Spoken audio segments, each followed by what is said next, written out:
Nick and Jack were 18 months apart. They were a year behind each other in school, and I would say that they probably were best friends. They played hockey since they were about 3 years old. They played their last 4 years of hockey together. Nick and Jack had gone to a party. The next morning, I walked into Jack's room and was talking to him. Didn't really get a response from him, so I shook him to wake him up, and that's when he didn't wake up. I checked his pulse and checked his respirations, and of course there was none. And I picked him up and I initiated CPR and then called for 911. Nick was in the basement with some of his friends. They had gone to awaken Nick to let him know, and Nick was lifeless as well. They were underage drinking, and they also had experimented with some opioids. They made a choice to take one of the pills and didn't wake up the next morning.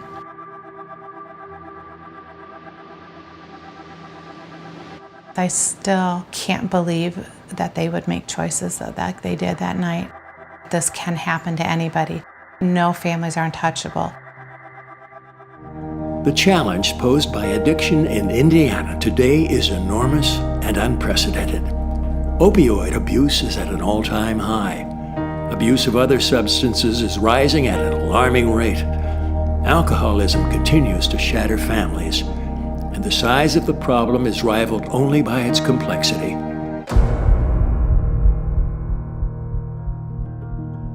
Now's the time to act, for our state, for our communities, and for the people we love. That's why Indiana University's Grand Challenges program is partnering with Governor Eric Holcomb and his administration to tackle Indiana's addiction problem head-on. Overcoming this crisis will take a complex, far-reaching plan. Attacking the drug epidemic is a key focus of my administration. It starts with equipping and training those on the front lines of this crisis. We're focusing on prevention, early intervention, better training, and certification programs so more health professionals can help fight this epidemic. We must understand and respond more effectively to the root causes of this problem. We're taking a strategic approach and improving the use of data to reduce the prevalence of substance use disorder and help those who have an opioid addiction recover and become or return to being productive, contributing members of their communities. To do this, we're pulling together the best resources this state has to offer. We are attacking this crisis on all fronts. We are taking action to reduce the availability of opioids and provide Hoosiers with more treatment and prevention programs.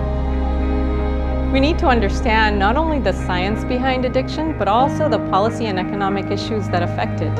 If we're going to break the cycle of addiction, we must address economic opportunity, jobs, and community development.